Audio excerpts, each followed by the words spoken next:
अस्सलामु अलैकुम रहमतुल्लाहि व बरकातुहू। अल्हम्दुलिल्लाहि व अस्सलातु वस्सलामु अला नबिय्यिना अशहदु अल्ला इलाहा इल्लल्लाह वहदहु ला शरीका लह व अशहदु अन्ना मुहम्मदन अब्दुहु व रसूलुहु अम्मा बाद। अऊज़ु बिल्लाहि मिनश शैतानिर रजीम। बिस्मिल्लाहिर रहमानिर रहीम। रब्बि इश्रह ली सदरी व यस्सिर ली अमरी वहलुल उक़दतम मिन लिसानी याफ़क़हू क़ौली। Rabbi ज़िदनी इल्मा rabbi ज़िदनी इल्मा। শ্রদ্ধেয় সভাপতি মহাশয়,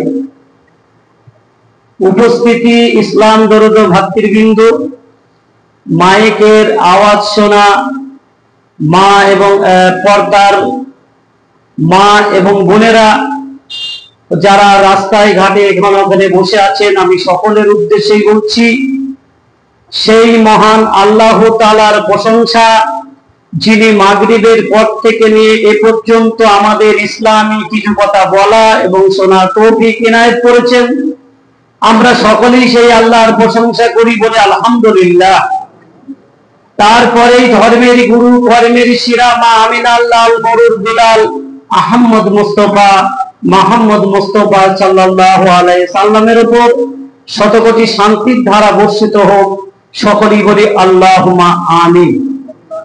আমি আপনাদের সম্মুখে সূরা মাইদার 2 নম্বর আয়াতের শেষের দিকের কিছু কথা আলোচনার নিয়ত করেছি। ওমা তৌফিকি ইল্লা বিল্লাহ। তার আগে যেহেতু এটা ইসলাহি সভা, আমাদের সংশোধনীয় সভা, সেজন্য আমি আপনাদের সম্মুখে কিছু কথা বলতে চাই আগে এই আয়াতের আলোচনা করার পূর্বে। আমরা যত লোক এখানে আছি বা মাইকের আওয়াজ যারা শুনছেন, সকলেই কথাটা মনোযোগ দেবেন। আমরা আল্লাহ রাসূলের পথে বা কাজে সহযোগিতা করতে চাই না পাপ এবং অন্যায় কাজের সহযোগিতা করতে চাই? কোনটা চাই একটু কথা বলেন তো ভাই, একটু। আচ্ছা, কারা কারা আল্লাহ রাসূলের পক্ষে সহযোগিতা করতে চান একটু হাত তোলেন দেখি। মাশাআল্লাহ, আমরা সকলেই পক্ষে আছি। কিন্তু পাপ আর অন্যায় কাজের সহযোগিতা কারা কারা করবে একটু হাত তুলি। দেখেন, কেউই কিন্তু হাত তুললেন না। আচ্ছা বলুন তো, মুখে যেটা বলি, কাজে যেটা সেটা না করি, আর অন্তরে যদি না থাকে, তাহলে আমাদের আতানুর কি হবে ভাই? কোন দলে পড়বো? মুনাফিকের দলে পড়বো কিনা? তাহলে আমরা কিন্তু প্রায় সেই দলে চলে গেছি। তার একটু প্রমাণ করি, না হলে বোঝা যাবে না।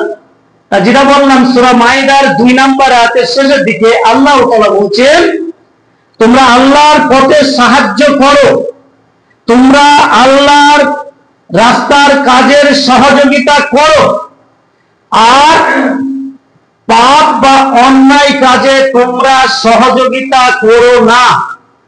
আল্লাহকে ভয় করো, আল্লাহ শাস্তি দানে বড় কঠোর। আচ্ছা বলুন তো, আল্লাহর কাজের সহযোগিতা করলে আমরা শাস্তি পাবো? ভাই একটু কথা বলি, পাবো না। আর পাপ বা অন্যায় কাজে যদি সহযোগিতা করি, তাহলে আল্লাহ আমাদের যে বললো শাস্তি দানে বড় কঠোর, ভয় দেখানোর মানে কি? আমরা যদি সেটা করি তাহলে কোথায় যাব? জাহান্নাম। আর জাহান্নামের শাস্তি আমরা পাবো কি পাবো না ভাই? আল্লাহ বলছে, এটা আমার কথা নয়, আপনারা দেখে নেবেন সূরা মাইদার 2 নম্বরের শেষের দিকে।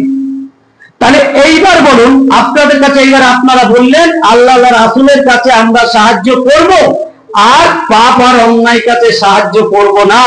কিন্তু 100-র মধ্যে 99% আপনারা পাপ কাজেরই আর অন্যায় কাজে সহযোগিতা করেন, আল্লাহ রাসূলের কাছে সহযোগিতা করেন না। তার প্রমাণটা বলি।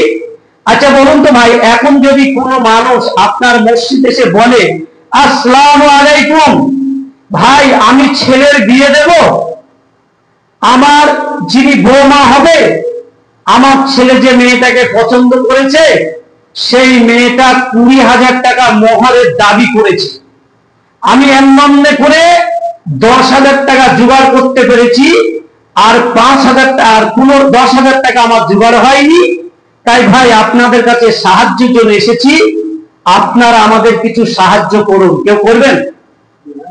করবেন? কেউ করবেন ভাই? কেউ করবেন না। তাহলে এইবার দেখুন, এটাই তো আল্লাহর বিধান। সূরা নিসা 8 নম্বর 4-এ আল্লাহ বলছেন তুমি মোহর দিয়ে বিবাহ করো। তাহলে এই মোহর দেওয়াটা কার বিধান? আল্লাহর বিধান। এখানে যখন আপনার সঙ্গে চাইলো, আপনি দিলেন না, যা দেবেন না, তাহলে আল্লাহর কাজে সহযোগিতা কিভাবে করলেন ভাই? ওই ভাই, একটু আগে যে বললেন আমরা আল্লাহর কাজে সহযোগিতা করি, কই কই আপনার সহযোগিতা? কিন্তু যখন এসে কেউ বলছে, মেয়ের বাপ আসসালামু আলাইকুম ভাই, আমার বাড়ি অমুক গ্রাম, আমি একজন অসহায় মানুষ, আমার মেয়ের বিয়ে দিতে হবে, আমি পুনের টাকা জোগাড় করতে পারিনি, ভাই আপনারা আমাকে সাহায্য করুন। আমরা সবাই দিই কি দিই না? দিই।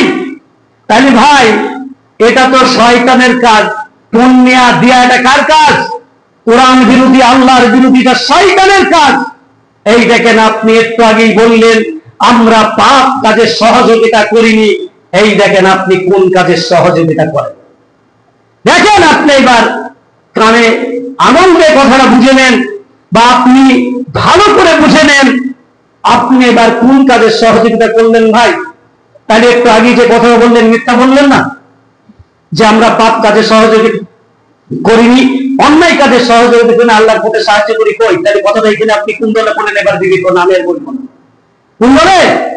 কেন আজ আমাদের দোয়া কবুল হয় না? কেন আজ আমাদের নামাজ কবুল হয় না?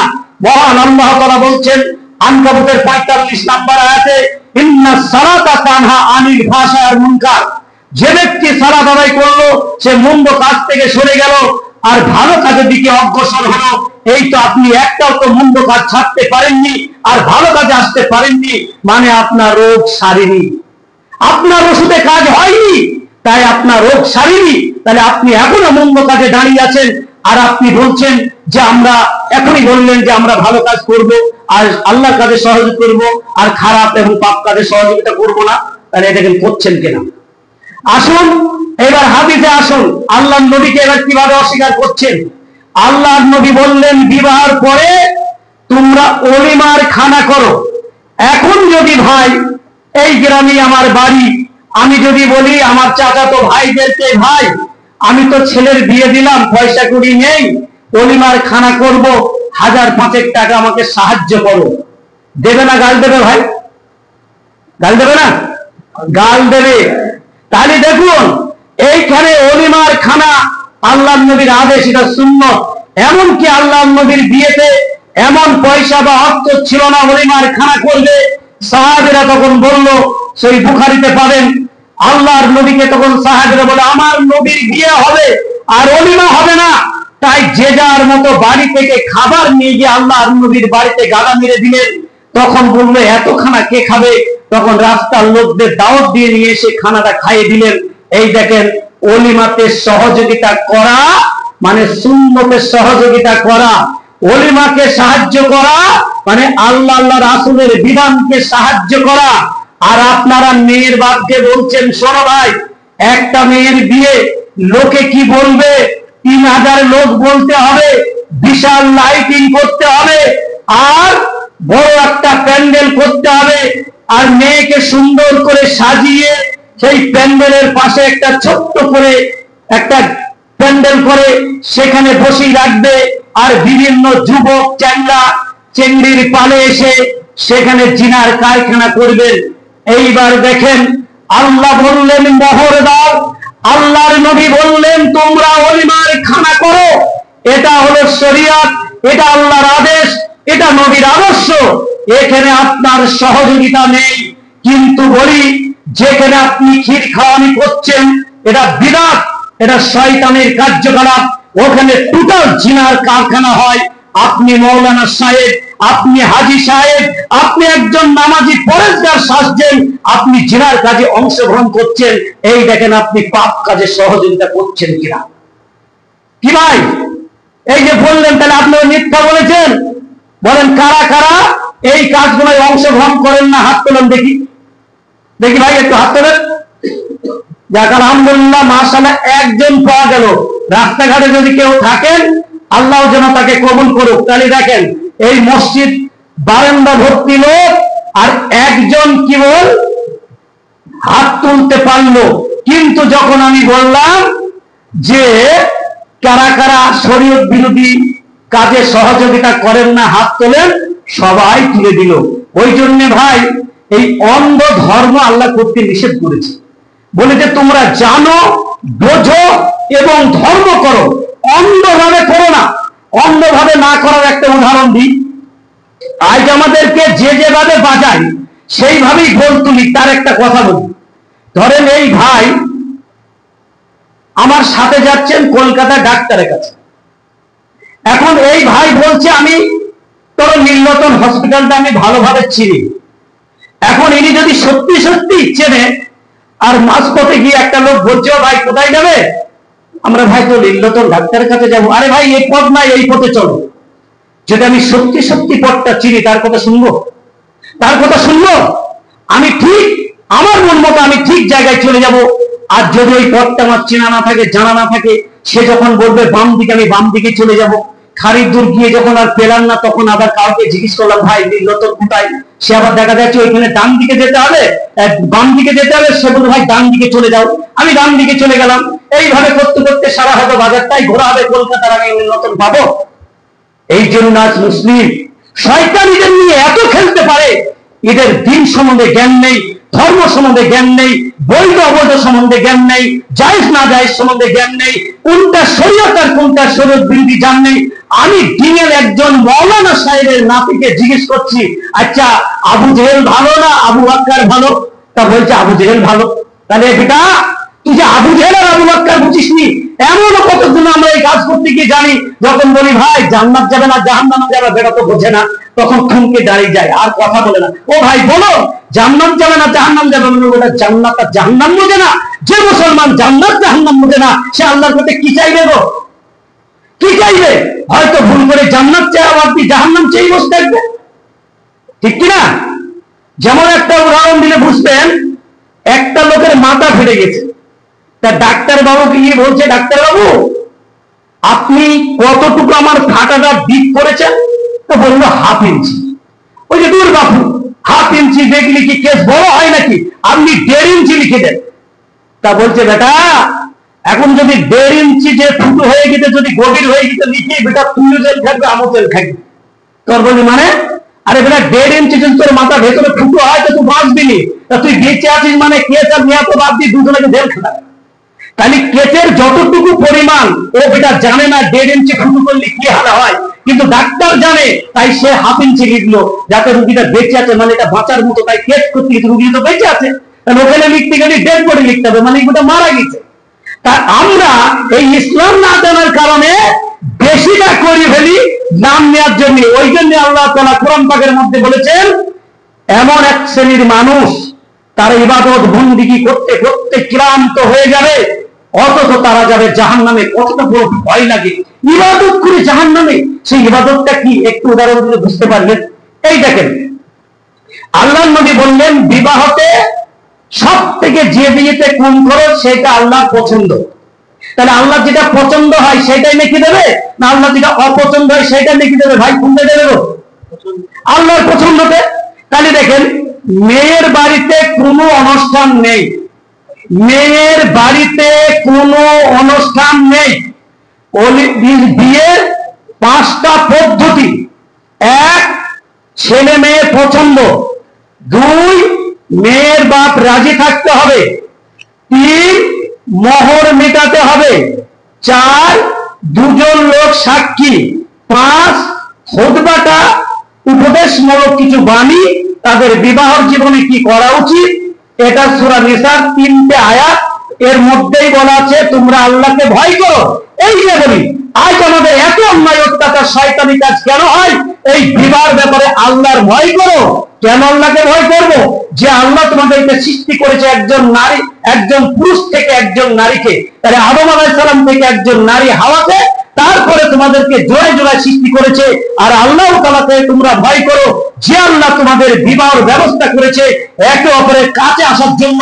আজ যদি আমাদের আল্লাহর ভয় থাকতো, তাহলে মেয়ের বাড়িতে কোনোদিন জমি বন্ধক দিয়ে টাকা এনে অনুষ্ঠান করতো না, আর সেই অনুষ্ঠান অনুষ্ঠানে দেশ বিদেশের লোককে দাওয়াত দিয়ে আপনি সর্বশান্ত হয়ে এই দেখেন এবার আপনি থাকার দিক 6 ইঞ্চি করে ফেলেছেন।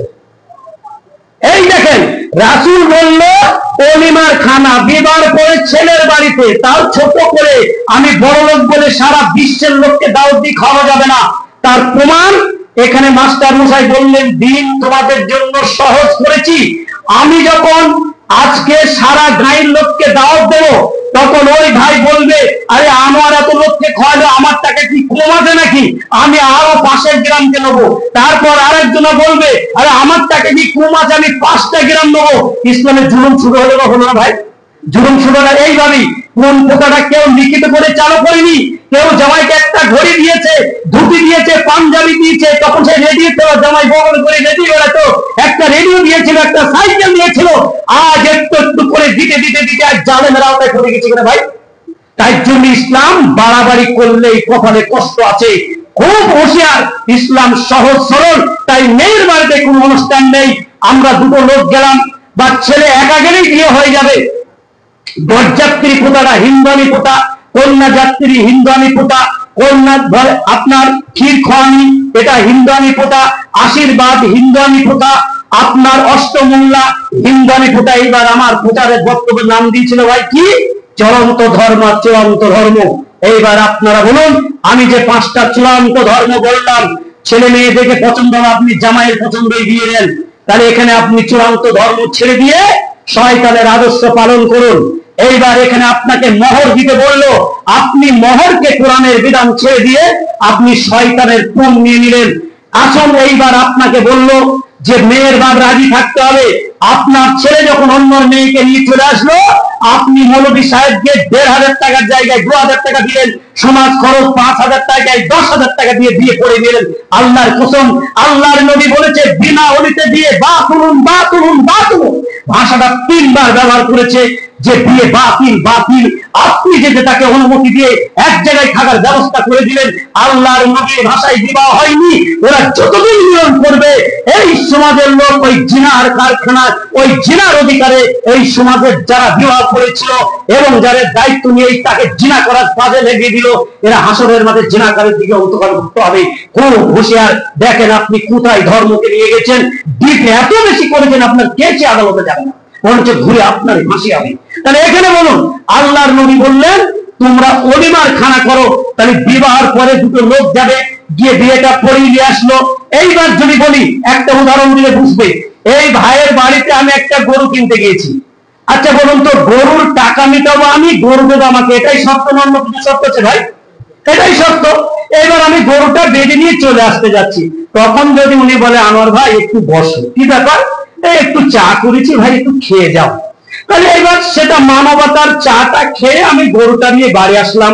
তাই আপনি যখন আপনার অধিকারভুক্ত বাঁধি কিনতে গিয়েছেন আপনার বিয়াই বাড়িতে, আপনি বিবাহ করে নিয়ে বৌনি বাড়ি চলে আসবেন। যদি সে মানবতায় বলে ভাই আপনারা দুটো লোক এসছেন, আমি একটু নাস্তার ব্যবস্থা করেছি, সে যাই হোক না কেন, যদি 1 গ্লাস পানি আর একটা খেজুরের ব্যবস্থা করে, আপনি সেটা কি খেয়ে আলহামদুলিল্লাহ বলে আপনাকে বৌনি বাড়ি আসতে হবে, এটাই হলো শরীয়ত। আর আপনি বললেন শোনো আমার 300 লোক বরযাত্রী যাবে, আমি সারা গাঁয়ের লোকে খেয়েছি, এখন যদি আমার ছেলের বিয়েতে কাউকে নিয়ে নেই তা লোকে আগ করবে, লোকে খেয়েছে, আমাদের শোধ করতে হবে। আরে বেটা, ঋণ করেছিস তুই, শোধ করবি তুই। যদি শোধ করতেই হয় প্রত্যেক দিন 10টা করে আমি ওই পাড়ায় গ্রামের 500 লোকের বিয়ে খেয়েছি, তাহলে আমি অত লোক হয়তো একদিন খাওয়াতে পারবো না। এই ভাইকে 10 জনকে দাওয়াত দেবো, ভাই খাই দিবেন, ভাই তোর সেই ছেলের বিয়ে খেলাম, এটা তো 10 দিন শোধ হয়ে গেল। আর একদিন 10 জনকে দাওয়াত দেবো, ভাই তোর সে মেয়ের বিয়ে খেলাম, এটা তোর 10 জনকে শোধ দিলাম। বেটা শোধ করবি তুই কর, আর তুই কেন তোর ঋণটা সেই মেয়ের বাপের ঘাড়ে, চুরি বেচি নিলি কেন, তার বউকে সপ্তাহে বন্ধ দেয়া করালি কেন? এই বেটা জানেন কে? আজ আমাদের নরেন্দ্র মোদী সাহেব জানেন না, বেটা তুই বড় জানে। সে আমার মুসলমান ভাইদের খুন করতে পারে, সে কিন্তু ইসলামের ক্ষতি করতে পারবে না, সে ঈমানের ক্ষতি করতে পারবে না। কেন? কাফের আবু জাহেল যখন সাহাবীদেরকে ধরে নিয়ে গিয়ে এমন মার মেরেছে, যখন আল্লাহর নবীর যুগে 10 জন মানে 2 জন লোক এসে তারা বলল আমরা ঈমান আনলাম, আমাদের এলাকার লোকেরাও ঈমান আনবে, করা সাহাবী পাঠিয়ে দাও। ভালো ভালো দামি দামি যারা যোগ্যতম সাহাবীদিকে তাদের সঙ্গে পাঠিয়ে দিয়েছিল, তাদেরকে এমন মার মেরেছিল মারার পরে তাদের অত্যাচার করার পরে একজনকে ধরে, সাহাবীটার নামটা আমার মনে আসছে না, ওনাকে ধরে বলছে তুই বল যে তোর জায়গায় নবীকে এনে এই শাস্তি দেওয়া হবে, আর তুই বল শুধু আমাকে ছেড়ে দাও আর এই জায়গায় তোমরা নবীকে এনে শাস্তি দাও, এই কথাটা যদি তুই বলতে পারিস তোকে ছেড়ে দেওয়া হবে। তখন বলল বেঈমান শোন, আমার নবীর নামে তুই যদি আবার কোন মিথ্যা বদনাম দিস, কোন আবার এরকম কথা বলিস, আল্লাহ তোকে বরদাস্ত করবে না, আমরা মরে জান্নাত পাবো, শহীদ হব, তোকে জাহান্নাম যেতে হবে। এই কথা বলার পরে তখন বলল তুমি মৃত্যুর জন্য প্রস্তুত হ। গলাটা পেতে দিল, কাফেররা গলায় কোপ মেরে দুখণ্ড করে দিল। তাহলে ইসলামের জন্য, নবীর সম্মানের জন্য যারা জীবন দিয়ে গেল, আর তুমি বেটা মুসলমান আর হাদিস বলে পরিচয় দাও, আর তোমার ইসলাম পালন করতে লজ্জা লাগে, কাফের বেঈমানদের আদর্শ পালন করতে ভালো লাগে, তুমি কিভাবে মুসলমান হতে পারো? তুমি কিভাবে আল হাদিস হতে পারো? এটা আল হাদিস নামে মিথ্যা কথা, মুসলিম মানে এটা মিথ্যা কথা। এই মিথ্যার আশ্রয় ছেড়ে তওবা তাগীদ করে আপনারা ভালো পথে ফিরে আসুন, তবেই কিন্তু মুসলিম পরিচয় দেবেন। আমরা যখন দাওয়াতের কাজে যাই, আপনাদের গ্রামটা চেনা আছে সকলেরই, গ্রামটার নাম হচ্ছে মুনাপাড়া বা ওটাকে অভয়নগর বলে। আমি অনেক করে যুবক ছেলে আমাদের দিকে পালাচ্ছি, আমরা বললাম বাবা পালিয়ে লাভ হবে না, আজরাইলের হাত থেকে পালাতে পারবিনি, মওতের ফেরেশতার হাত থেকে পালাতে পারবিনি, আমরা দুটো কথা বলবো তোর জেল ফাঁসি হবে না। যার ছেলেগুলো বসলো, দাঁড়ালো, আমরা গেলাম, সালাম দিলাম, তারা সালামের উত্তর দিল। বললাম বাবা তোমরা কি মুসলিম? তখন বুক খুলে বলছে অবশ্যই আমরা মুসলিম, 100% মুসলিম।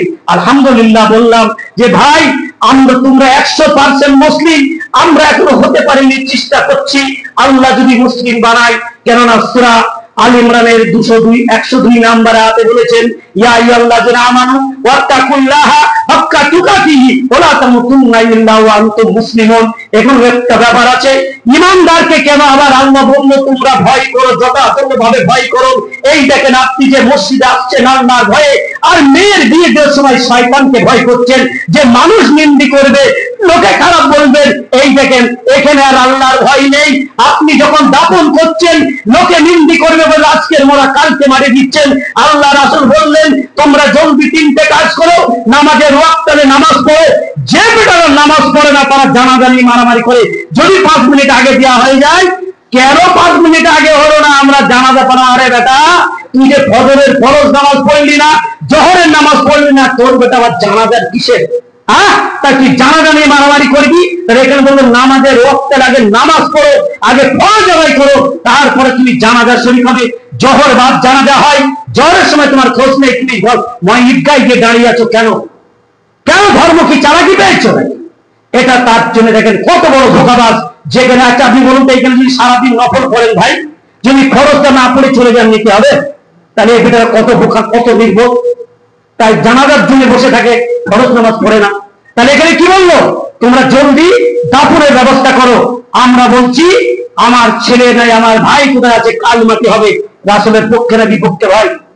রাসূল বড়। তাই একটু আগেই আমাদের এক সাথী ভাইকে বললাম, আমাদের বলছি যে আমরা এই গ্রামে এবার নিয়ে 4 বার আসা হলো, সেই যেভাবে সেইভাবেই আছে। বড় ব্যথা লাগলো যে ভাইদের বলে যদি জানতাম 4 খেতের 4টে লোক নতুন এই চায়ের দোকান আসতো, তা মনটা বড় ভালো হতো। তারপরে বললাম দেখো আমরা যে আল্লাহ রাস্তায় দুটো পা আল্লাহ আনিয়ে নিচ্ছে, আমরা এটাই আল্লাহর কাছে শুকরিয়া। হয়তো আমাদের দ্বারাই কাউরির হিদায়াত নেই, তাই হয়তো আমরা করে নিচ্ছি, এটুকুই যথেষ্ট। তাই আমি তখন বললাম সূরা তওবার 24 নম্বর আয়াতটা বাবা পড়ে দেখো। আল্লাহ তাআলা বলছেন তোমাদের যদি 3টে বিষয়ের থেকে 8টা বিষয়ের মহব্বত বেশি হয়ে যায়, তাহলে তোমাদের ওপর সিদ্ধান্ত আল্লাহ নেবে, আর তোমরা ফাসেকদেরকে আল্লাহ ক্ষমা করবে না। সেই 8টা কি? ছেলে মেয়ে, আত্মীয় স্বজন, ব্যবসা বাণিজ্য, গাড়ি বাড়ি, ধন সম্পদ, পিতা মাতা, এই সব জিনিসগুলা থেকে যদি 3টে জিনিসের মহব্বত কমে যায়, সেই 3টে জিনিস কি? 1 নাম্বার আল্লাহ, 2 নাম্বার আল্লাহ রাসূল, 3 নাম্বার এই সত্য ইসলাম প্রতিষ্ঠিত করার সংগ্রাম। এই 3টে থেকে যদি 8টার মহব্বত বেশি হয়ে যায়, তাহলেই কিন্তু আমরা ফাঁসে, ফাঁসেক শব্দের অর্থ হচ্ছে পাপাচারী। তাহলে আপনি বলুন পাপে সব সময় লিপ্ত আছেন কেন? আল্লাহর নবী বললেন জলদি দাফন করো, আর তুমি বললে ছেলের অপেক্ষায় রেখে দিলে। আর এখানে বললে ছেলে মেয়ের থেকে কাকে বেশি ভালোবাসতে হবে ভাই? আল্লাহ রাসূলকে। রাসূল বললো জলদি দাফন করো, আর ছেলের জন্য খুঁড়ে দিলে আরে বেটা তুমি এবার ফাঁসেক মানে পাপাচারী। ওইখানে যারা অংশে যে আপনারা বললেন পাপ কাজে অংশগ্রহণ করেনি, যেখানে নবীর অপমান হয়, যেখানে নবীর বিরুদ্ধে করা হয়, সেই জায়গায় যদি আপনি অংশগ্রহণ করেন তাহলে কি অন্যায় কাজের সহযোগিতা হলো না ভাই? এইবার আসুন, আপনি যখন ক্ষীর খাওয়াতে গেলেন, এই যে ক্ষীর খাওয়ানিটা শরীয়ত বিরোধী শয়তানের কার্যকলাপ, আপনি যখন সেখানে অংশগ্রহণ করে 100 টাকা দিয়ে ক্ষীর খালেন, এইবার বলুন এখানে আপনি অন্যায়ের বিপক্ষে পক্ষে করলেন। তারপরে আপনি আপনার নাতনিকে মেয়েকে ফুটে লিপস্টিক দিয়ে সেজিয়ে তারপরের দিন বরযাত্রী নিয়ে গেলেন, আপনি দায়ুস। জান্নাত তো দূরের কথা, জান্নাতের সুগন্ধ পাবে না। রাসূল বললেন কোন নারী যদি সুন্দর করে সেজে প্রদর্শন করে সে ব্যভিচারিণী, সে ব্যভিচারিণী। আর আপনি রাসূলকে উপেক্ষা করে আপনি ওই বিয়ে বাড়ির ভাইকে মর্যাদা দেওয়ার জন্য, শালা নয় ভাইরা ভাইকে মর্যাদা দেওয়ার জন্য আল্লাহর নবীর কথাকে অবহেলা করে অলিমার খানা করা উচিত ছিল। আপনি বরযাত্রীর অংশগ্রহণ করলেন মানে আপনি পাপে অংশগ্রহণ করলেন। তারপরে আপনার কন্যা যাত্রীতে অংশগ্রহণ করলেন মানে আপনি পাপে অংশগ্রহণ করলেন। কন্যা যাত্রী এটা শয়তানের কার্যকলাপ, এটা ইসলামের নেই। তারপরে আপনার একটু আগেই ভাই বলছিল অষ্টমংলা, অষ্টম শব্দ হচ্ছে সংস্কৃতি ভাষা, এটা অমুসলিম ভাইদের অষ্টমংলা। বেটা তোমার কাছে আলো কি করে? তাই একটু আগে গল্পটা করছিলাম, আমার ছেলেকে আমি অষ্টমংলা খেতে যাইনি, বলেছি 3 দিনের বেশি মেহমানদারি করা। আল্লাহর নবী বলেছেন তারপরে খালে ছিল তোমার জরিমানা, আর না হলে তোমাকে ঋণী হলে তার দাম দিতে হবে। আমি সেই জন্য ছেলেকে 3 দিনের বেশি থাকতে দিইনি। তাই আমার বিয়ায় কায়দা করে আমানুল্লাহ মাদানী একটা বক্তব্য দিয়েছে, ওনাকে একজন প্রশ্ন করেছে শ্বশুর বাড়ি থাকা যাবে কি? আচ্ছা শ্বশুর বাড়ি কি থাকা আর মেহমানি দুটো জিনিস এক ভাই? এক? হ্যাঁ এক নয়। মেহমানি আমি গিয়েছি আজকাল নাও থাকতে পারি, আর শ্বশুর বাড়ি থাকা মানে কোন দরকারও তাদের শ্বশুর বাড়ি গিয়ে আছে। এবার আমানুল্লাহ মাদানী ওটা দলিল দিয়েছে মুসা আলাইহিস সালাম সেই সোহেব আলাইহিস সালামের বাড়ি সেই মোহর দিতে পারেনি বলে ছাগল চড়ানো করেছিল, ওই দলিল দিয়েছে। এখন আমার বিয়াই মশাই করেছে কি, ওই আলোচনাটা আমার ছেলের মোবাইলে পোস্ট করে দিয়ে বলেছে তোমার আব্বাকে এই জালসাটা শোনাই।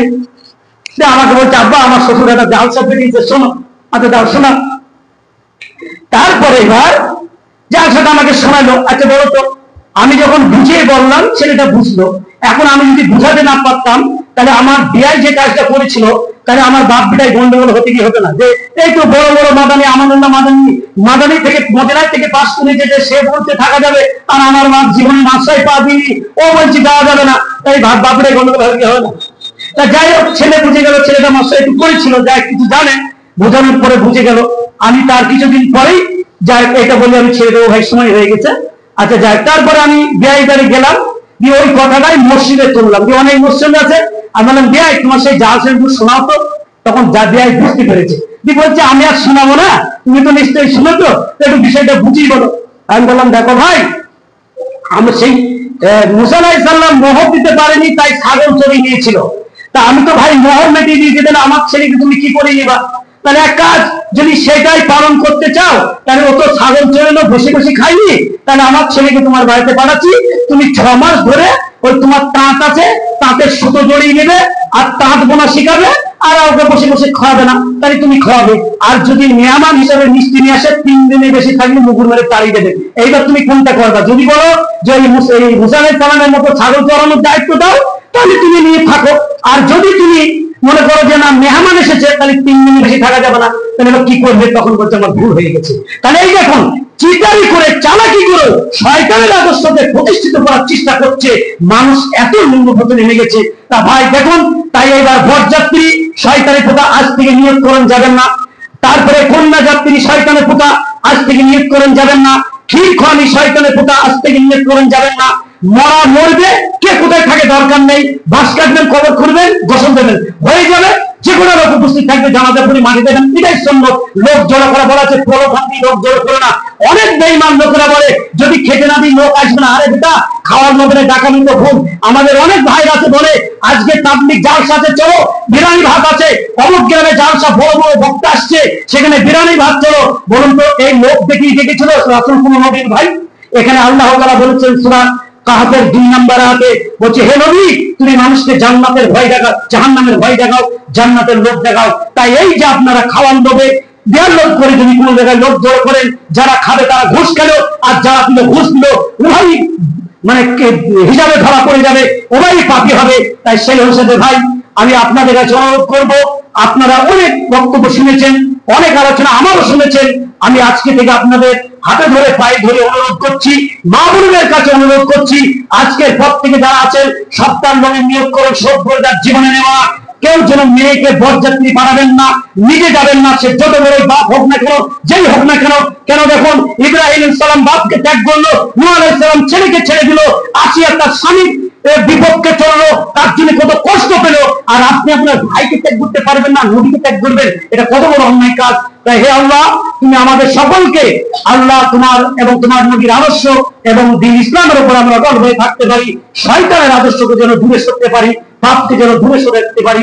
আল্লাহ সে তৌফিক দান করুন। সকলে আল্লাহুম্মা আমিন। আসসালামু আলাইকুম ওয়া রাহমাতুল্লাহি ওয়া বারাকাতুহু।